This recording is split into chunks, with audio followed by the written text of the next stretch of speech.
Okay then, so for part two then, so we had the Confederacy, this very weak kind of national kind of government. Most of the power was held by the individual states. And these individual states like Virginia, Maryland, etc., they had their own governors who they elected by their own different ways. They had their own little parliaments, which again they elected by their own different ways. And they had their own little judicial system as well. So there were virtually 13 individual countries, I suppose, with this like one national congress which dealt with kind of foreign policy. However, as I said before, it was then felt by the 1780s that this was actually not a very satisfactory situation. They feared that they might get squished by one of the great powers. And so it was decided in 1787 that they'd have a meeting to try and work out a change. Now, there's been some argument about whether it was decided from the start to make this big change to create the US Constitution, or whether they were just going to sort out some like amendments to the Confederacy. Either way, Philadelphia, between May and September, they decided to try and sort out how they were going to do things, essentially. Okay, where is it? Get the PowerPoint to change bits, it would help. And they basically had all these delegates who went down to Philadelphia. So there's Philadelphia. It's a picture that was done later. 55 delegates went down to Philadelphia from 12 of the states. The state of Rhode Island were very hostile to the idea of this, and they decided not to take part. The other states, their state parliaments sent these delegates to go down. The delegates seemed to recognise quite early on that the Confederacy was too weak and that some kind of stronger government was required. The problem they had was, the central question they posed themselves was, how do we create a stronger national government without that government taking away the hard-won freedoms which we've gained from the War of Independence? There's this fear that a strong government, just by its very nature, would try and take away the rights and freedoms which they just gained from George III. In other words, how do we create a government without having a George III, either now or in the future? And that's the central dilemma, and this question runs through the US Constitution, as we will see. It's also, of course, isn't it, a strong theory and a strong kind of concern of classical liberals, thinking back to that stuff after Christmas that we did. So, there were two camps, I suppose, generally speaking, who formed. The first kind of group we'll look at were known as the Federalists. Okay? This is made of some quite famous individuals. Alexander Hamilton, who you may have seen a musical about. George Washington. George Washington and many of these Federalists came from quite an elite in the American kind of system. Washington had been around. He'd actually fought for the British as a general in the French Indian Wars in the 1750s. Obviously, he was a military kind of leader. He'd obviously led the wars against Britain in the War of Independence. And this group, they wanted a much stronger form of central government. They were not particularly afraid of a strong government, and they felt that the thing America really lacked was a strong government. And they needed a strong government to protect people. What's the point of actually winning independence if you then get squished and taken over by the French or the British again in the future? Hamilton talked about having a presidency, an executive which was energetic, the so-called energetic presidency. And there was some discussion amongst this group about should it be a position for life and all this sorts of stuff. They were opposed to the creation of a Bill of Rights as well. We set out people's rights and liberties. They did not think that was a very good idea. And the reason actually is quite interesting, because Hamilton said, if we list a set of rights, some fools in the future, i.e. us lot, are going to claim that the people are only entitled to the rights which we've written down and no others. In other words, if we write a load of rights down, someone in the future is going to say, oh, but they didn't mean the internet because that wasn't written down in the Constitution. So that was kind of Hamilton's concerns about having a Bill of Rights in the Constitution. So the Federalists, strong central government, strong presidency, that's kind of where they were coming from. On the other side were the so-called anti-Federalists, led by Thomas Jefferson. these people, they were against a strong central government. They felt any government would take away people's rights and freedoms. They were very suspicious about strong government. They did not want to go back anywhere near to what Britain had. They wanted to maintain kind of the Confederacy plus, I suppose. So a very weak central government.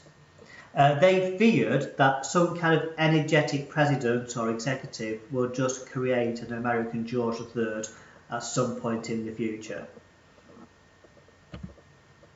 And it was one of these groups, I don't think it was Jefferson, one of these groups that if men were angels, there'd be no need for governments. So this idea that we recognise we need to have some kind of government, but ideally we wouldn't do. Thomas Jefferson believed a Bill of Rights was essential.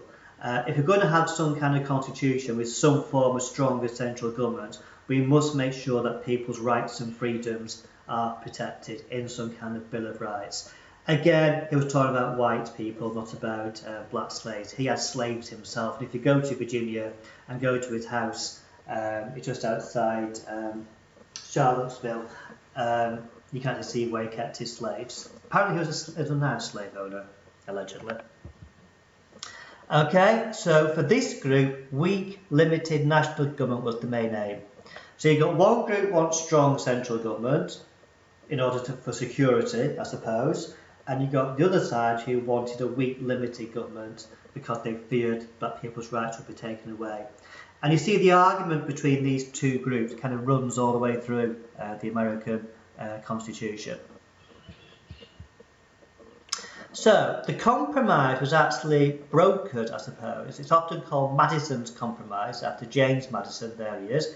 James Madison later became president in the 1810s, and he's the one who lost against the British and they actually burnt down the White House. That's another story.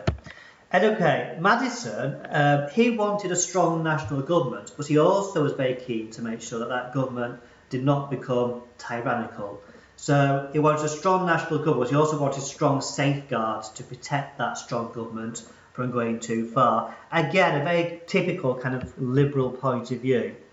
And it's been named the so-called Connecticut Compromise. Connecticut is one of the US states, and the delegates from Connecticut with Madison kind of brokered the difference between the Federalists and the Anti-Federalists. And by September 1787, they bashed out the Constitution, and all the way through this Constitution you can see bits which the Federalists would like, bits which the Anti-Federalists would quite like, and bits which were a compromise by Madison and co. And you do see this all the way through. If you read the Federalist Papers, because what they did, when they wrote it, it would not become legal until every single state or a majority of the states agreed to it. Each state had to then vote, do you agree to this constitution? And there was a series of articles written to try and convince New York State, which is now being collected together. It's called the Federalist Papers.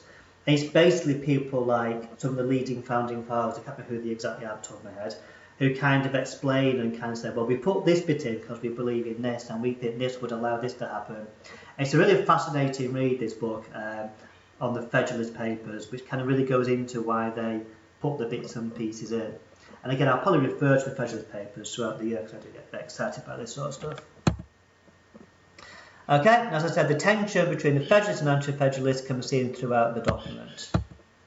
At the end of the Philadelphia Convention, one of the leading people at the time was this bloke on the bottom left, Benjamin Franklin. He was asked by this woman outside the Philadelphia Convention, well, Doctor, if he was Dr. Franklin, what have we got, a republic or a monarchy? And he apparently said, a republic if you can keep it. So, what are the key principles of this constitution? Separation of powers. Okay, throughout the Constitution, they're very keen on this idea that one person cannot have more than one position at the same time. So the President cannot be a member of Congress or the judiciary at the same time. You cannot be a member of Congress and be a member of the executive branch. So this separation of powers is a key feature. Again, it's the idea is about breaking up power and preventing one person having too much. If you think about it, Britain at the time and today, you've got the Prime Minister in both Parliament and the Executive, which they thought was too much. Checks and balances, we'll do that in a future lesson. This idea, if we give certain institutions some powers, we also take away some of their powers as well to try and create balance between the different institutions. Federalism is a key feature. This idea that you have a national government and state governments are still there, and this idea that by having the two, again, that's another division of power. Not everything's in Washington DC, not everything is in the states, it's shared between them. Limited government is a crucial feature of the Constitution. This idea that government should be limited in what they can do. It should be difficult to run the country, basically. That prevents things from going awry. Bipartisanship, this idea that the founding fathers weren't too keen on political parties. They called them factions. This idea that, it should take a lot of people to agree to something. It shouldn't be done by a small minority. And then protection of individual rights and freedoms. The original Constitution did not include the Bill of Rights. However, a condition of many states signing up to it was that the first 10 amendments would be a Bill of Rights, and that was the case, which we'll look at in a future lesson. Note how democracy is not on that list. It was not a major idea or concern of the Founding Fathers. This is 1780s, remember. What their main concern was about limiting government and preventing the abuse of power which can take away people's rights. That was their number one concern and issue. They weren't that concerned about democracy. Of course, democracy was involved a little bit to begin with, and it is a way of limiting government, but that came in a bit later. Their main concern was, how do we stop one person becoming a future George III, essentially.